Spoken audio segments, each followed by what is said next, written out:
You are listening to the Bright Life Podcast, all about ways to stay inspired, chase your dreams, and find more gratitude in the highs and lows of the journey.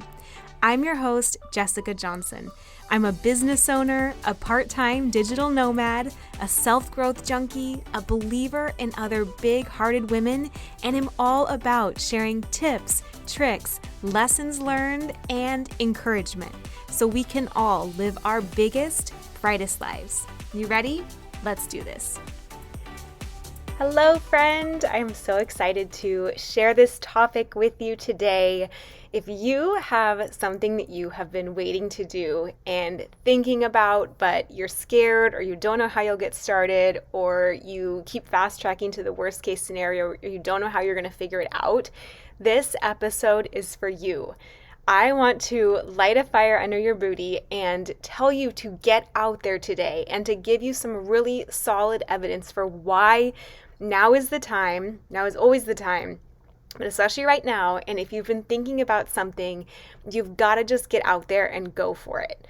So there's a few things that really speak to my heart, and I wish I would have known when I was starting.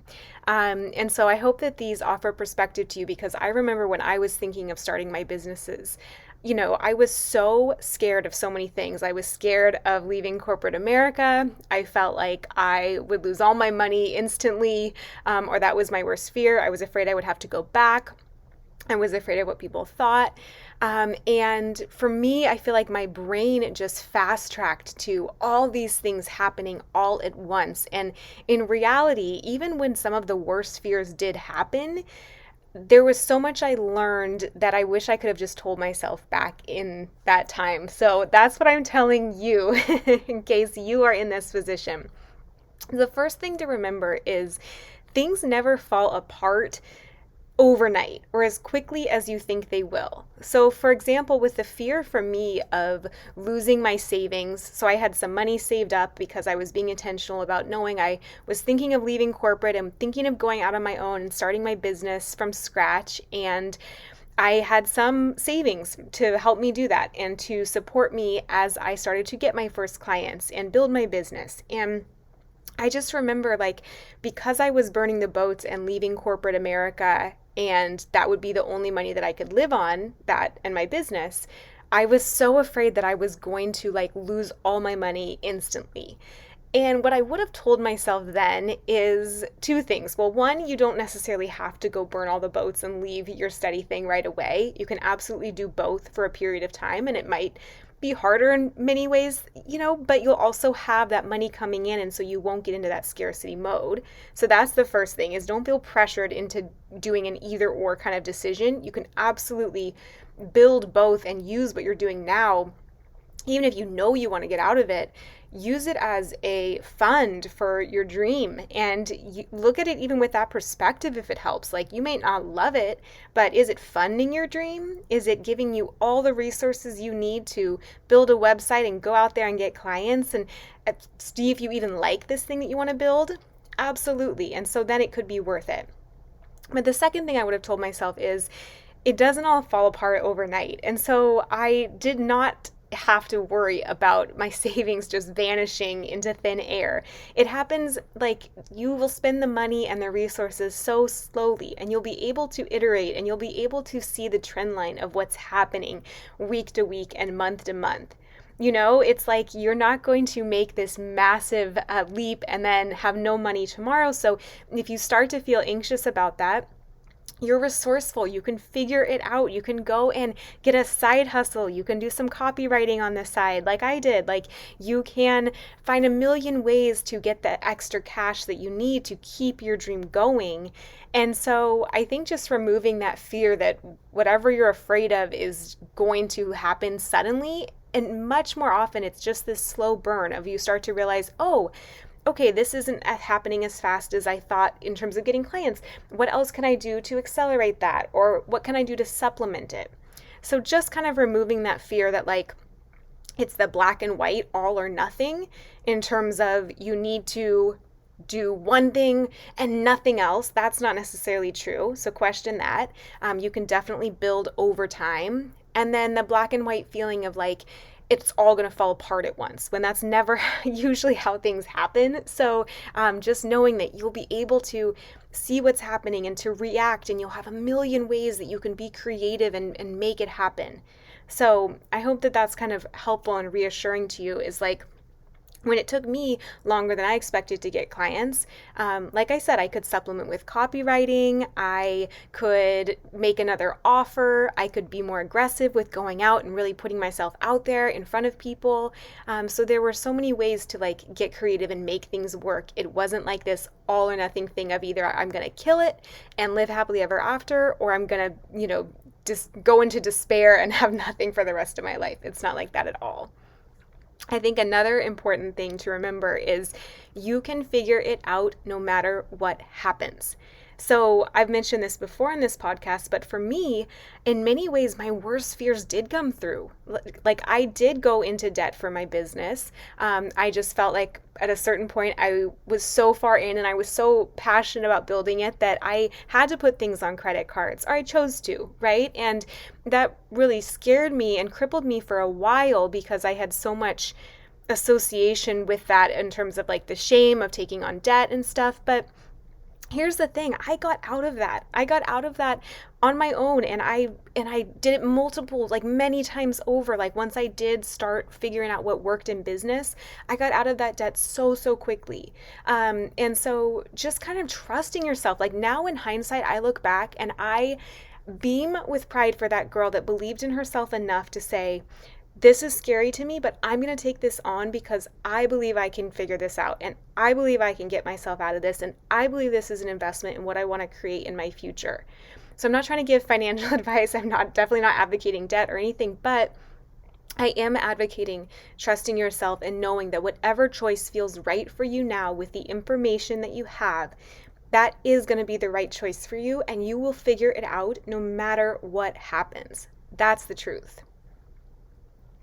Another thing to remember is like, you can only learn through action and through doing. And so for me, like when I had gotten to the point where I was ready to start my business and I was just kind of waffling on, am I ready? Am I not? I'm so scared. Do I leave corporate America? Do I not?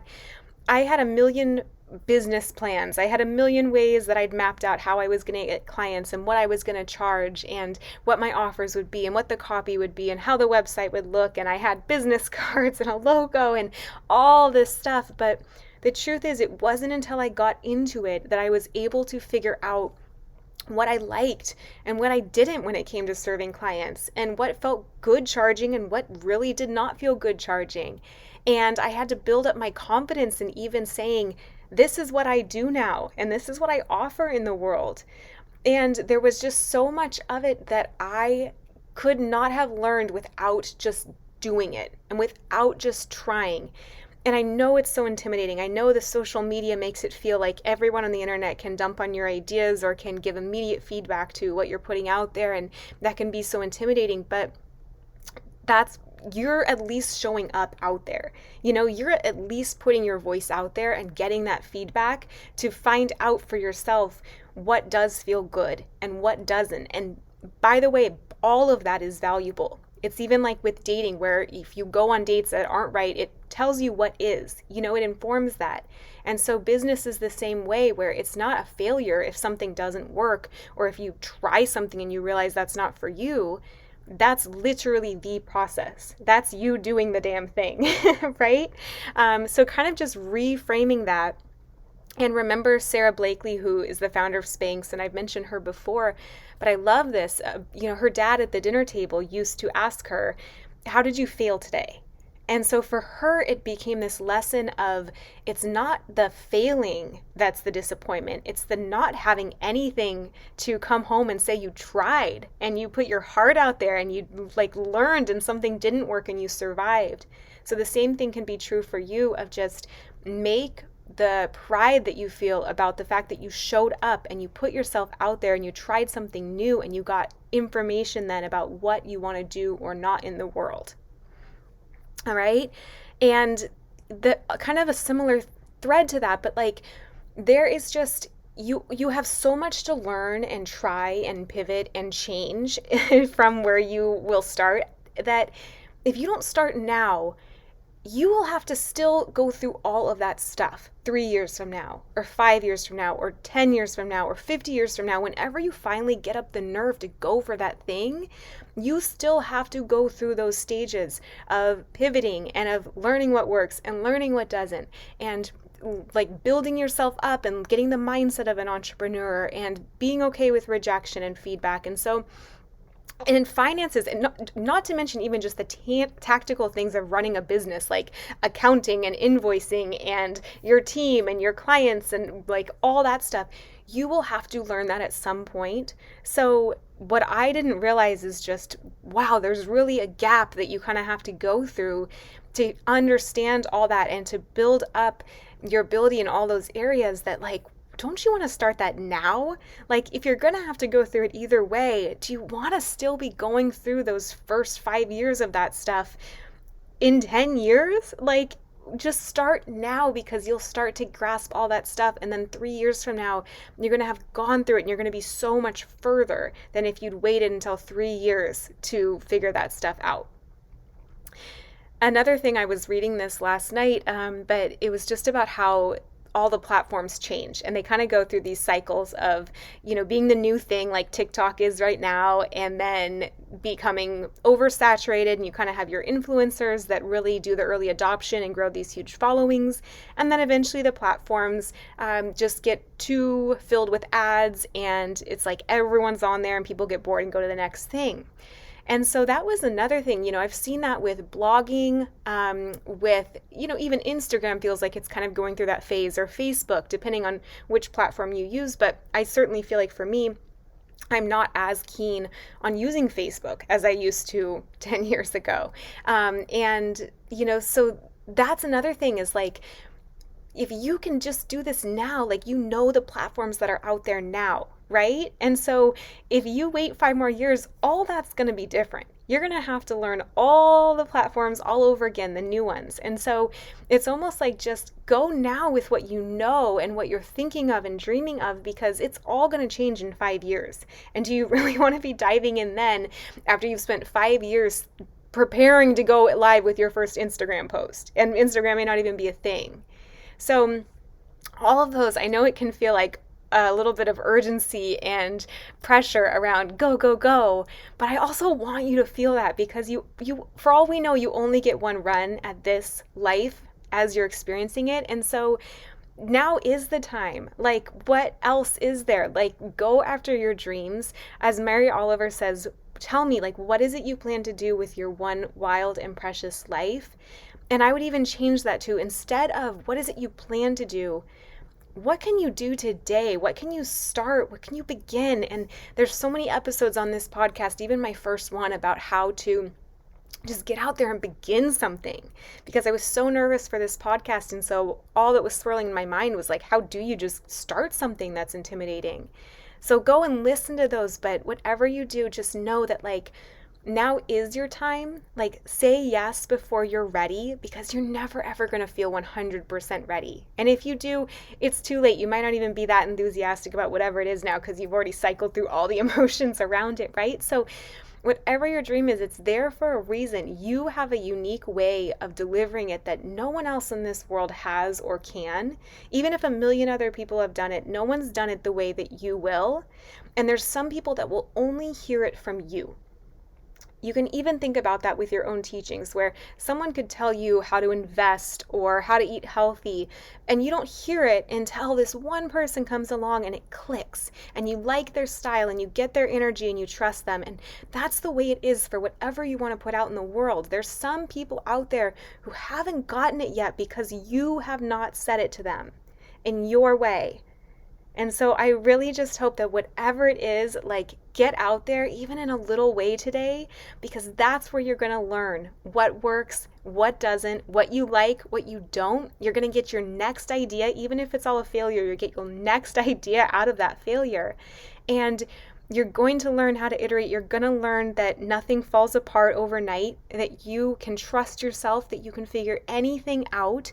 And even when it feels chaotic, because this week has felt chaotic for me. Like, I haven't felt 100% sure of myself on some things, but that's going to come and that's going to go. And it's there for a reason. Like, I'm piecing together things in my brain from this hard week that will serve me later and that will become clear in just the working through them in my own brain and life. And so the same is true for you. And I want to see your idea out there. I want you to message me and tell me what it is and how I can support you. And maybe that's your only step today, is just this declaration that you're going to go for it.